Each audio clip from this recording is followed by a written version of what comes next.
Good morning everybody and welcome back to the channel. So we're still in Portsmouth Historic Dockyard.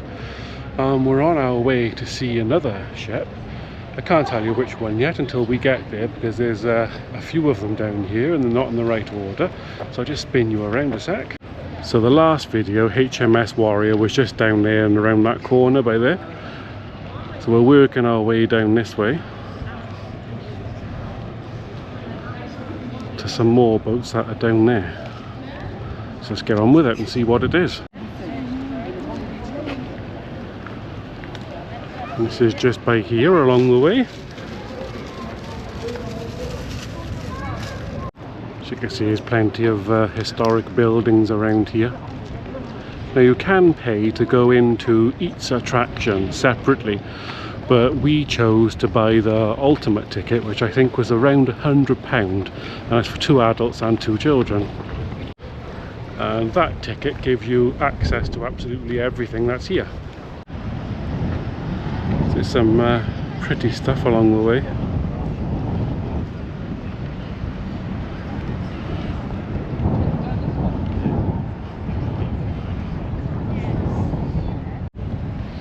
So that particular ship by there says the Victory, but it looks like they're repairing that, so I'm not entirely sure if we're allowed on it yet.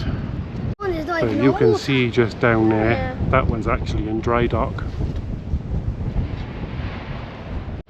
So as you can see, today's video is going to be the Mary Rose.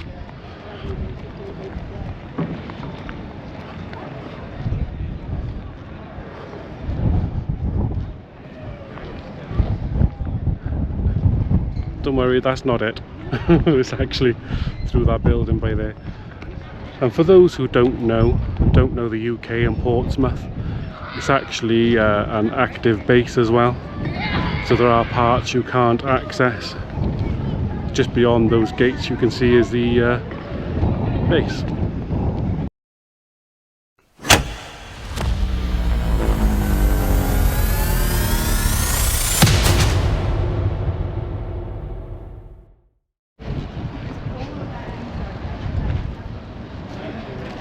Okay, let's get in and show you.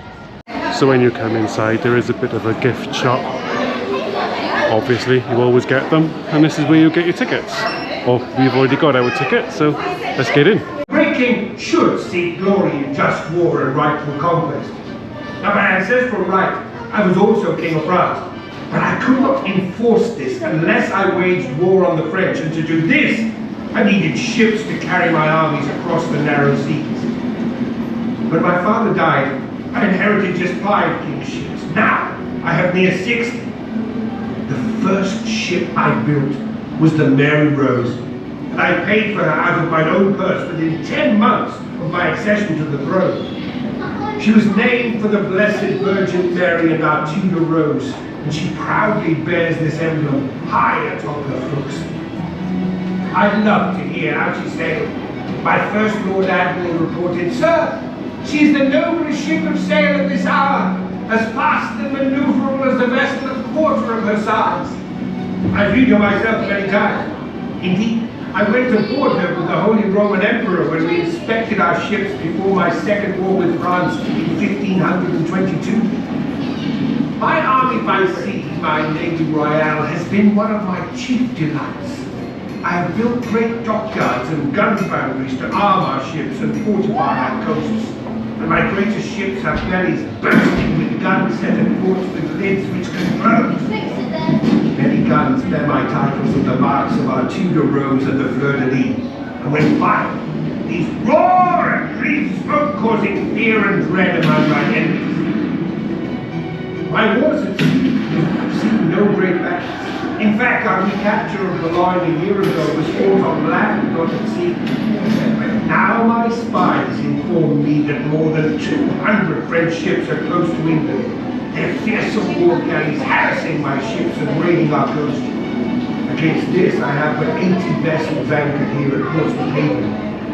Anticipating fierce battle, I have gathered my captains for a council of war on my flagship and placed men atop the mast to keep watch. My gentleman Carew has served me well, and I am making him Vice Admiral in my Mary Rose. My lords, What enemy is sighted by the whites. Captains, to your ships. Tarry not. I will hasten to my army by the south castle. Godspeed, and with God's grace the winds will favour us. The battle is upon us. The Mary Rose sails for the French fleet. Join her now.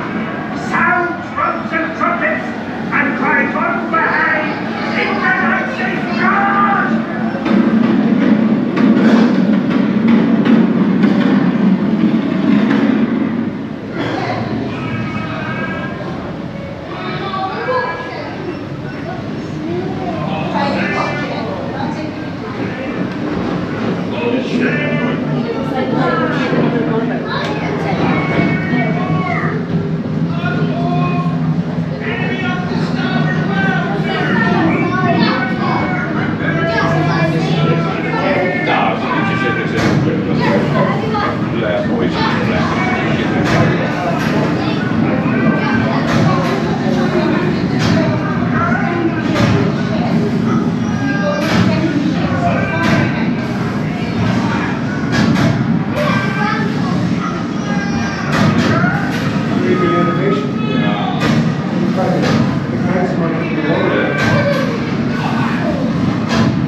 These are some of the artefacts that were brought up when they brought the ship back to the surface.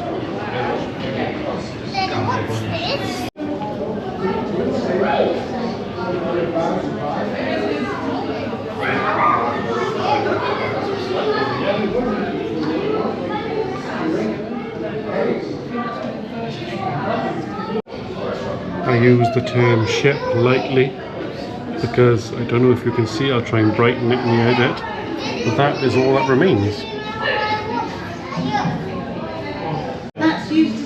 I will try and brighten all this up for you, so it might look slightly weird, but I'd rather show you than not show you. But I'm not allowed to put any lights on, and it's not very well lit because all of this stuff was brought up from the sea, and so it is very delicate that light would destroy it.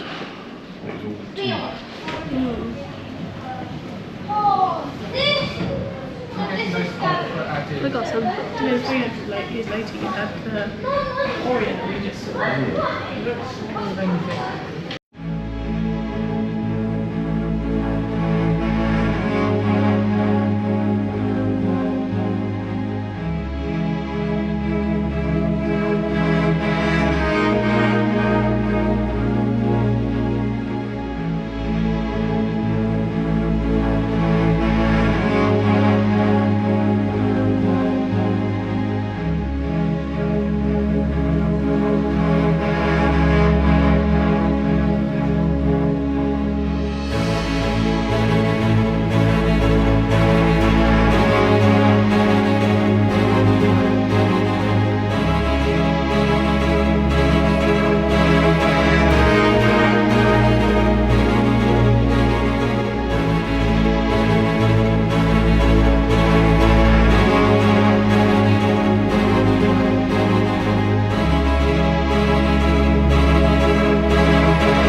quite a lot of artefacts here actually.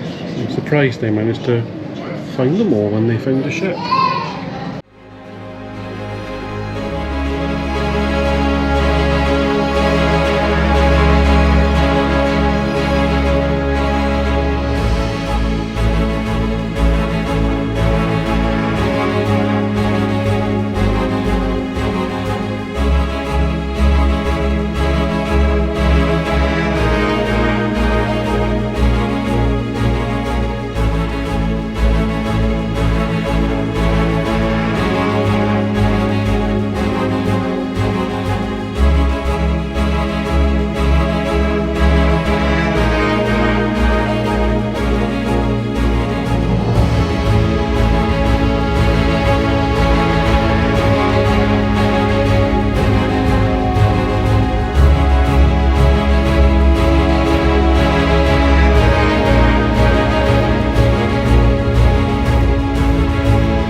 So we are a bit lower on the ship now than we were at the top. Again, I hope I can brighten all this enough for you.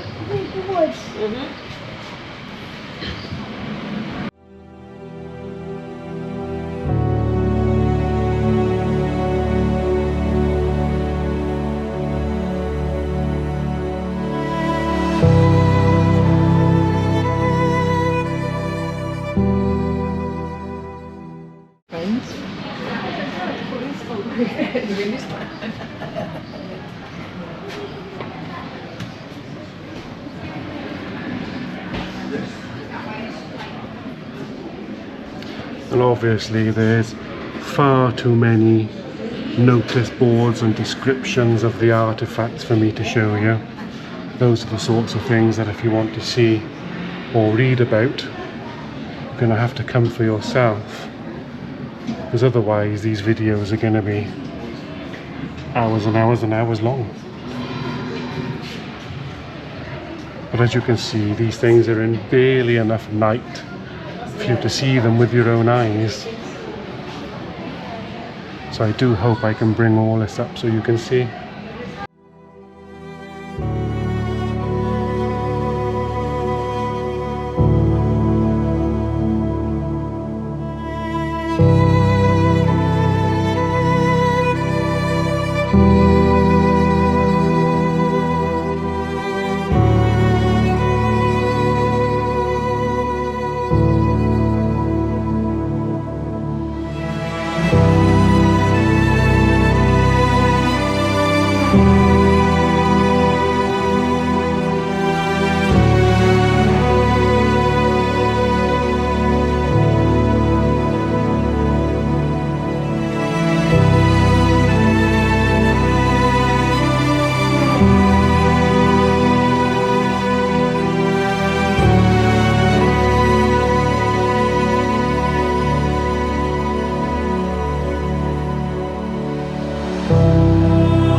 So that by there is how the Mary Rose would have looked when she was once complete and in sailing condition.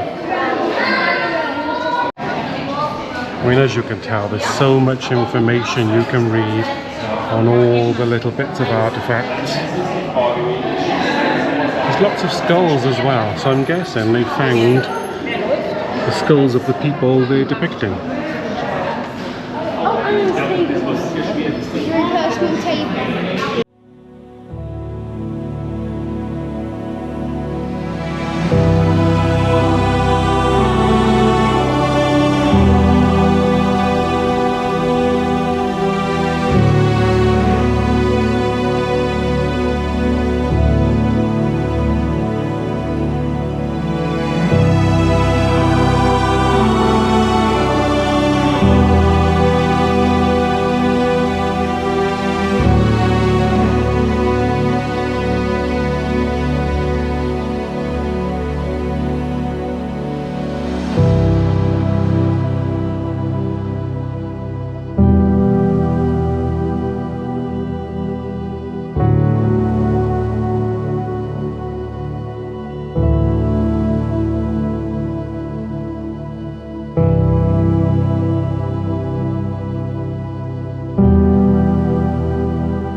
You're probably not going to see all that at the minute, but I've noticed these lights come on periodically, so I'll wait until they come back on and hopefully give you a real good shot without there being glass in the way.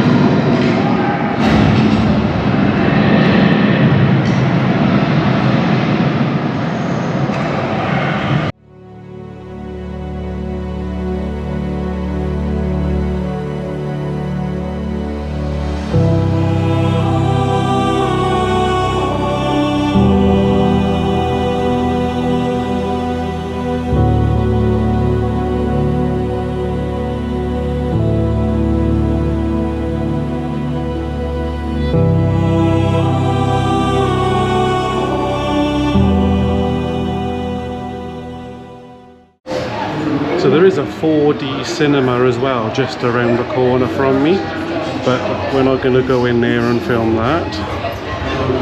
So many artifacts. I hope I've given you a good taster.